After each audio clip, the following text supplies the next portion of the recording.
جی جناب، تو حاضر ہیں ادارہ اردو کے اس سلسلے کے ساتھ جس کا عنوان ہے ایک سوال، اور آج ہمارے مہمان ہیں جناب محمد عاصم بٹ صاحب۔ بٹ صاحب بہت شکریہ آپ کا، آپ کی نوازش آپ ہے جناب۔ بہت فراخ دلی کے ساتھ وقت عنایت کرتے ہیں ادارے کو۔ سر، آج سوال جو پیش نظر ہے وہ ہے ادبی صحافت کے بارے میں۔ ہم نے دیکھا کہ ایک زمانے میں جو ادبی صحافت جس کو ہم کہتے ہیں، جس میں رسائل تھے، جس میں ادبی اخبارات تھے یا اخبارات کے ادبی صفحے تھے یا اور اس طرح کی کچھ اور صورتیں جو تھیں، تو ٹی وی ٹی وغیرہ وی میں بھی ریڈیو آتا تھا، ریڈیو پر پروگرام ہوتے تھے، تو میڈیا جو ہے اس پر اس کو استعمال کیا جاتا تھا لکھے ہوئے ادب کی ترویج اور اشاعت کے لیے۔ یعنی ایک ہے ادب کی تخلیق کرنا اور ایک ہے اس کو پلیٹ فارم مہیا کرنا یا اس کو دوسروں تک پہنچانے کے لیے کوئی معتبر قابل بھروسہ ذریعہ جو ہے وہ فراہم کرنا۔ تو فی زمانہ جو ہے آپ اس فنومینن کو کیسے دیکھتے ہیں کہ ادبی صحافت جو ہے اس کی سمت کیا ہے اور اس کی رفتار کیا ہے؟ اس پر ذرا ہمیں رہنمائی فراہم کیجیے۔ دیکھیں، ادبی جو رسالے ہیں، ادبی صحافت ہے، اور کسی زمانے میں ریڈیو ایک بہت بڑا ادبی مرکز ہوا کرتا تھا، پھر ٹی وی نے جگہ لی، اور اب سوشل میڈیا اس کی جگہ پہ آ گیا۔ تو اب یہ جو ہم پروگرام کر رہے ہیں تو یہ بھی اسی ادبی صحافت ہی کا ایک حصہ مانا جائے گا۔ جی، تو ادبی صحافت کا جو کردار ہے ادب کے فروغ میں، اس سے تو کبھی بھی انکار نہیں کیا جا سکتا۔ میرا تو خیال یہ ہے کہ ادبی جو مختلف ذرائع ہیں، جو ادبی صحافتی ذرائع ہیں، مثال کے طور پہ ہم رسالوں کی مثال لیتے ہیں۔ ہمیں بات بھی ویسے زیادہ تر اسی پہ کرنی چاہیے، کیونکہ سوشل میڈیا کے اثرات، ان کے ذریعے جو بات آگے پہنچ رہی ہے، اس پہ تو بہت بات ہم کرتے رہتے ہیں اور اکثر باتیں ہوتی رہتی ہیں، لیکن کیا جو فی زمانہ جو ادبی رسائل ہیں یا دیگر جو ہمارے روایتی ذریعے ہیں ادب کے فروغ کے، ان کی صورتحال اب کیا ہے؟ کیا وہ بھی ساتھ ساتھ کچھ اتنا کر رہے ہیں یا نہیں؟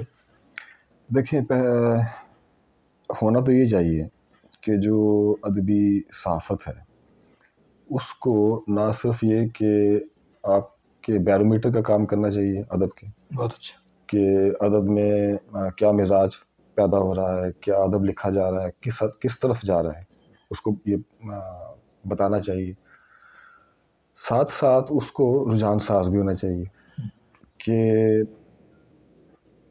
کس طرح کے ادب کو اس نے پروموٹ کرنا ہے۔ یہ اس میں بھی ایک تعصب کی بات تو آئی جائے گی، لیکن اچھی چیز کے بارے میں تعصب ہونا چاہیے نا سر۔ ٹھیک ہے، یہ بھی پھر یہ کہ مختلف زاویوں سے رسالوں کی ہم بات کریں گے، تو رسالے مختلف زاویوں سے اور مختلف جو فکری ایک ہے، جو مدیر کے اپنے سوچنے کی یا دیکھنے کی نہج ہے اس کے حساب سے اس کو سلیکشن کرنی چاہیے اور پروموٹ کرنا چاہیے۔ رسالے ایسے ہوتے بھی تھے، ایسے ہوتے تھے کہ ان کا اپنا ایک مزاج ہوتا تھا۔ مطلب آج کل ہم اگر مثال لیں، یہ آج جو رسالہ ہے، اب اس کا ایک ایسا خاص مزاج ہے، اس نے ایسا خاص ٹرینڈز پیدا کی ہیں ادب کے لکھنے اور پڑھنے کے حوالے سے اور ادب فہمی کے حوالے سے۔ وہ میرا تو خیال ہے کہ اسی وقت آج بھی یہ ایک آپ لیجنڈ کا نام تو نہیں بڑا نام ہوگا، لیکن ایک بڑا رسالہ بن گیا اور اس کی بڑی ایک لیگیسی ہے اور اسے یاد رکھا جائے گا۔ اس کی بڑی خدمت ہے، اس نے ایک پوری نسل پیدا کی ہے جو فکشن، کیونکہ اس نے نہ صرف بیرومیٹر کا کردار ادا کیا بلکہ اس سے کہیں بڑھ کر اس نے رجحان سازی کا کردار ادا کیا، اور اس رجحان سازی میں جو ایک تربیتی ٹول کے طور پہ کام کر رہا ہوتا ہے وہ اس نے زیادہ طاقت کے ساتھ ادا کیا۔ تو ہمارے جو رسالے رہے، فنون ہے، ابھی جو حال ہی میں جو ختم ہوئے، اوراق ہے، یا اس سے پہلے ادبی دنیا وغیرہ، اس طرح بڑے رسالے جو تھے، ان کے ہاں بھی یہ تھا کہ وہ نہ صرف جو ادب لکھا جا رہا ہے اس کی وہ عکاسی کر رہے ہوتے تھے، نمائندگی کرتے تھے، بلکہ وہ نسلوں کی تربیت بھی کرتے تھے۔ تو یہ ایک روایت بڑی رہی، لیکن اس کے لیے بہت ضروری ہے جو سارا کچھ جو ڈپینڈ کر رہا ہوتا ہے وہ اس کے مدیر پر ہے. ہاں یہ میں یہی بات کرنے لگا تھا, یہ اس کا بہت بڑی اپنا بات ویژن ہے. کیا ہے, اس کی اپنی سوشل میڈیا پہ ہم جس چیز کو مس کرتے ہیں وہ یہی مدیر ہے. مدیر. اس کے نہ ہونے کی وجہ سے ہاں. یعنی بہت بڑی خرابی پیدا ہونے کا ایک باعث یہ بھی ہے کہ اس کا کوئی مدیر نہیں ہے, کہ جو لکھنے والا ہے وہ جو اس کے ذہن میں آتا ہے وہ لکھ دیتا ہے کسی چھلنی سے گزارے بغیر, ہر چیز شائع ہو جاتی. اصل میں مدیر کا بہتر نہ ہونا بھی اس کے نہ ہونے کے برابر ہی ہے. مثلا سوشل میڈیا میں بھی مدیر ہوتے ہیں اور اس میں بھی کام کر رہے ہوتے ہیں, لیکن جس طرح کے مدیر کی ہمیں ضرورت ہے یا خواہش ہے وہ ایسا مدیر ہے جو نہ صرف یہ کہ جو اس کو مل گیا ہے اس کو وہ پریزنٹ کرے, پریزنٹیبل بنائے, بلکہ وہ اس میں بہتری کی صورتیں پیدا کرنے کی جو راہیں ہیں وہ بھی ہمیں سجھائیں, اور اس طرف راہوں کی طرف لے جانے کے لیے بھی امکانات پیدا کرے اور اس کے ذرائع پیدا کرے. تو یہ ساری جو ایک پورا کردار ہے ایک مدیر کا, یہ اس کے لیے ایک ایسا طاقتور مدیر چاہیے جو ان سارے جو خود بھی ہمہ جات ہو, جس کو نہ صرف ادب کی سمجھ بوجھ ہو, عالمی ادب کی سمجھ بوجھ ہو, بلکہ ادب کی جو ایک ارتقائی سفر ہے اس کی بھی اس کو اس کا فہم اس کو ہونا چاہیے, اور کس طرح سے اچھا بڑا ادب پیدا کیا جا سکتا ہے, اور ادب کے کیا بڑے معیارات ہیں جن کو کہ ہمیں فالو کرنا چاہیے, جن کو پروموٹ کرنا چاہیے. ایک بہت بڑا کام ہے نئے لکھنے والوں کو اسٹیبلش کرنا, اچھا لکھنے والوں کو تواتر کے ساتھ چھاپ کر پھر ان کی پلیسمنٹ بھی ہے, پلیسمنٹ ہے, ان کی حوصلہ افزائی کرنا کہ بھئی کس جگہ پر, یعنی اس کی ایک رینکنگ بھی بلکہ ایک حد تک. تو یہ تو ہم نے بات کی جو ادبی صحافت کے ذمہ آتی ہے, اس کے کردار کا حصہ بنتی ہے.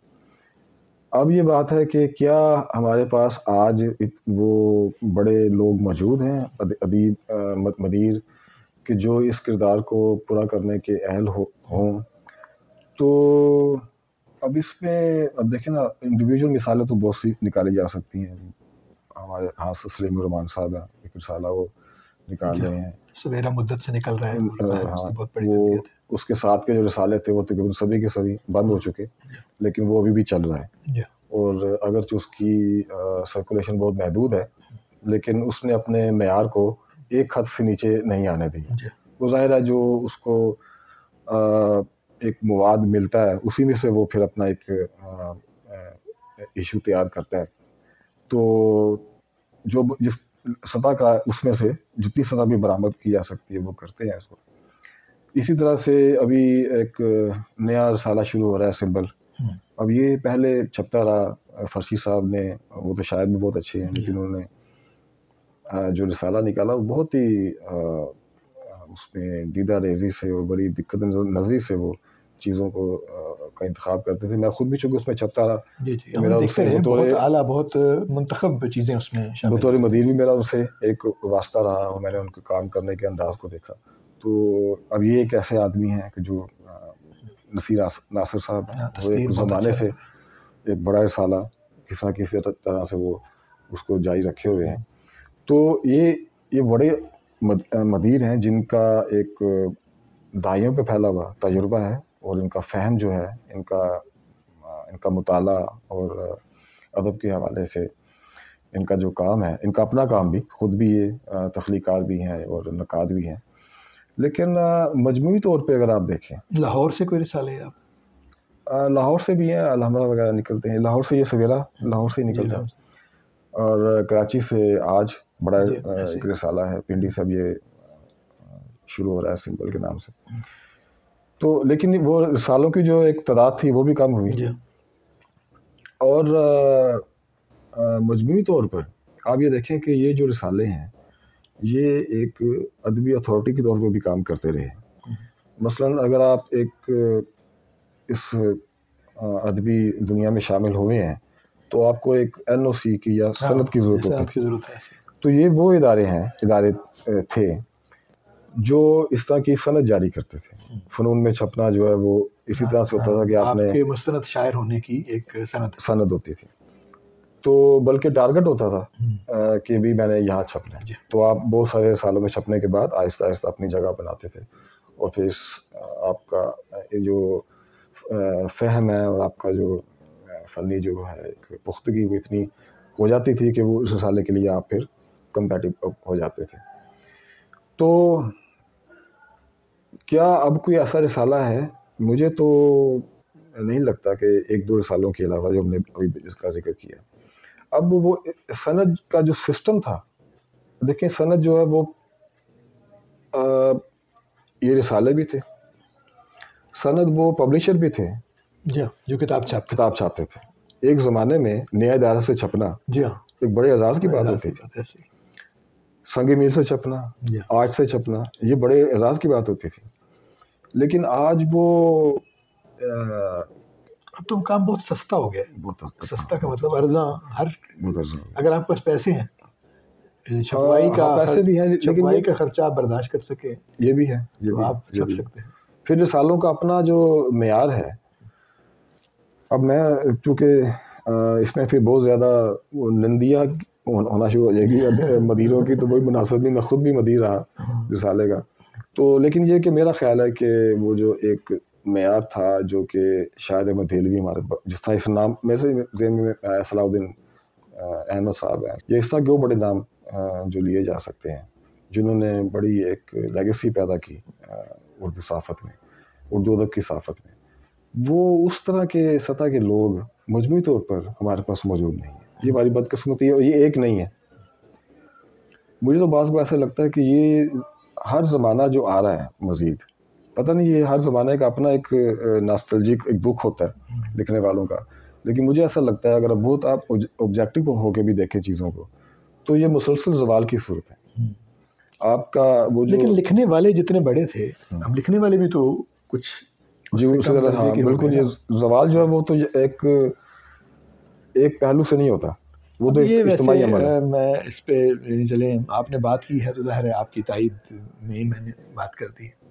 میرا خیال یہ ہے کہ ہمیں نا اس معاملے کو ذرا ایک دفعہ پھر سے دیکھنا چاہیے کہ یہ جو ہم کہتے ہیں کہ پہلے کوئی بڑے لوگ تھے اور اب نہیں ہیں، مطلب میں یعنی اپنے آپ کو کلی طور پر اس سے آپ سے متفق نہیں پاتا اس بات سے. کیونکہ ابھی ہم نے یعنی ہمارے ہاں ایویلیویشن جو ہے نا، یعنی ان چیزوں کو بھی مد نظر رکھنا چاہیے، ان پیمانوں کو بھی جو نئے زمانے کے پیمانے ہیں.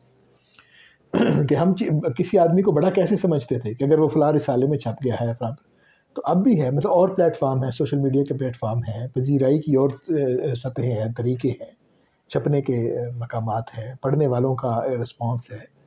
یہ سب کچھ جو ہے مثلا ایک خط اگر چھپ جاتا تھا کسی کے بارے میں رسالے کے آخر پہ تو سمجھا جاتا تھا کہ بہت بڑی بات ہے کہ خط میں اس نے ذکر کر دیا، فرق پڑا. لیکن اب آپ دیکھیں بڑے بڑے لوگ جب آپ پوسٹ لگاتے ہیں تو اس کے نیچے ان کے کمنٹ موجود ہیں جس کو وہ ایویلیویٹ کر رہے ہیں. مطلب یہ ایک جو بھیڑ چال میں لگا دیتے ہیں وہ اس کی بات نہیں کر رہا، کچھ سنجیدہ لوگ واقعتاً کمنٹ کرتے بھی ہیں. تو کیا اس کی ایویلیویشن کا کوئی سسٹم موجود ہے، یہ کوئی بات موجود ہے؟ تو میرا خیال ہے ہمیں پیمانے جو ہیں ان کو مقرر کرتے ہوئے کچھ نئے جو حالات اور تقاضے ہیں ان کو پیش نظر رکھنا چاہیے. بلکہ یہ ایک ضمنی بات تھی، آپ نے بہت اچھی باتیں کی. اور مجموعی طور پر ایسے ہی ہے کہ ادارت والا جو معاملہ ہے اس کو تو بہرحال ہم مس کرتے ہیں کہ بڑا مدیر جو ہے ایسا جو نہ صرف ایک یعنی چھانٹی کرے چیزوں کی، ان کی ایویلیویشن کرے، ان کو ترتیب دے، بلکہ تربیت بھی کرے لکھنے والے کی کہ کس طرح کی چیزیں وہ چھاپنا چاہتا ہے تاکہ لکھنے والے اب جب آئندہ تخلیقات میں لاشعوری طور پر یا شعوری طور پر ان مسائل، ان مباحث، ان معیارات کو پیش نظر رکھیں. اصل میں اخلاص بہت ضروری ہے. مثلاً جو ایک اچھا بڑا مدیر ہے وہ نہ صرف یہ کہ اس کا ادبی کمال اس کو حاصل ہوتا ہے بلکہ اس کے اندر ایک اخلاص بھی بہت ہوتا ہے. تو اب اس آپا دھاپی کی اس تیز رفتار جو فاسٹ پیس کی جو ایک ہماری زندگی ہے اس میں اس اخلاص کو قائم رکھنا یہ بھی مشکل ہو گیا. تو اس ایسے مدیر کو تلاش کرنا کہ جو علمی طور پہ تو بہت باکمال ہو لیکن اس کا اخلاص بھی جو ہے وہ بالکل، اب دیکھیں جو ایک سٹیک ہولڈر خود ہے تو وہ تو اخلاص مند نہیں ہو سکتا ایسے. تو یہ بھی ایک معاملہ ہے. ایسے ہی. تو اس طرح کے بہت سارے معاملات ہیں جس کی وجہ سے مجموعی طور پہ جو ایک چلے ہمیں دعا کرنی چاہیے کہ اخلاص والے لوگ جو ہیں وہ، یعنی اخلاص والے لوگ تو موجود ہوں گے لیکن اس کام میں بھی وہ ہاتھ ڈالیں اور یہ اپنی ذمہ داری نبھائیں. اخلاص عمل مانگ نیاگان کہن سے، شاہاں چے عجب گرب نوازند گدارا، اقبال نے کہا. بہت شکریہ آپ کا جناب، ایک بہت اہم موضوع پر آپ نے گفتگو کی اور نہایت اہم نکات سے مجھے بھی روشنی عطا کی اور ہمارے سننے والوں کو بھی. بہت شکریہ جناب.